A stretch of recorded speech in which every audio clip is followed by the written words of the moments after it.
Hello বন্ধুরা, গোপাল রান্নাঘর থেকে আজকে আপনাদের সাদর আমন্ত্রণ জানাবো। বাঙালির শেষ পাতে একটা চাটনি না হলেই হয় না। সেই জন্যে প্রকৃতিও প্রত্যেক সিজনে একটা না একটা টক ফল বা টক সবজি প্রকৃতিতে পাঠিয়ে দেয়। তো এখন তো আম বিদায় নিয়েছে, কাঁচা আম বিদায় নিয়ে পাকা আমের সময়। তা আমরা এসছে এখন দেশি আমরা। আজকে দেখাবো আমড়ার চাটনি। আমি বেশ কিছু আমড়াকে ধুয়ে নিয়ে সেদ্ধ করেছি। সেদ্ধ করে একটু পিষে নিয়েছি জাস্ট। কড়াইয়ে 2 চামচ তেল দিয়ে দেখুন 5 ফোড়ন আর শুকনো লঙ্কা ফোড়নে দিয়েছি। দিয়ে আমি এই আমড়াটাকে, যে সেদ্ধ করা আমড়াটাকে নুন হলুদ দিয়ে সেদ্ধ করেছিলাম, আমড়াটাকে একটু প্রেস করে একটু কাদা কাদা মতো করে এখানে নুন দিলাম হাফ চামচ, হলুদ দিলাম হাফ চামচ এবং কাশ্মীরি লঙ্কার গুঁড়ো দিলাম হাফ চামচ, কারণ রঙটার জন্য। রঙটা খুব সুন্দর হয়। ঠিক আছে, এবার একটু জল ঢেলে দিলাম। আমি এটা চিনি দিয়ে করব, আপনি ইচ্ছা করলে আখি গুড় বা ভেলি গুড় দিয়েও করতে পারেন।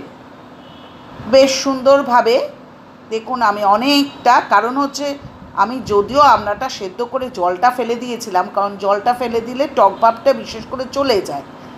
দেখুন এবার চাটনিটা কিন্তু ফুটছে। এই অবস্থায় আমি ভাজা মশলার গুঁড়ো, সাদা জিরে, মৌরি এবং ধনে, শুকনো লঙ্কা ভেজে গুঁড়ো করে খানিকটা, আমি এটা করেই রাখি, মশলাটা করে আমি এই চাটনির মধ্যে দিয়ে দিলাম।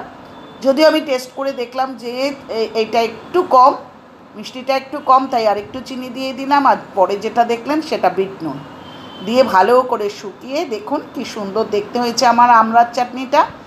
এটা দেশি আমড়া, সুতরাং এর টক যথেষ্টই, এটা আর আলাদা করে টক দেওয়ার দরকার নেই। এরপরেই আসবে বিলিতি আমড়া, যার নাম বিলিতি, সুতরাং সে কিন্তু অত টক নয়।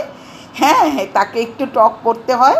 যাই হোক বন্ধুরা, এইভাবে আমি একটার পর একটা সুন্দর সুন্দর আইটেম নিয়ে আসছি। যদি আমার চ্যানেলটি পছন্দ হয় সাবস্ক্রাইব করে পাশে থাকুন, বেল আইকনটাকে অবশ্যই প্রেস করুন, তাতে নোটিফিকেশন হিসাবে প্রথম আপনার কাছে হাজির হবে আমার সুন্দর মেনুটি।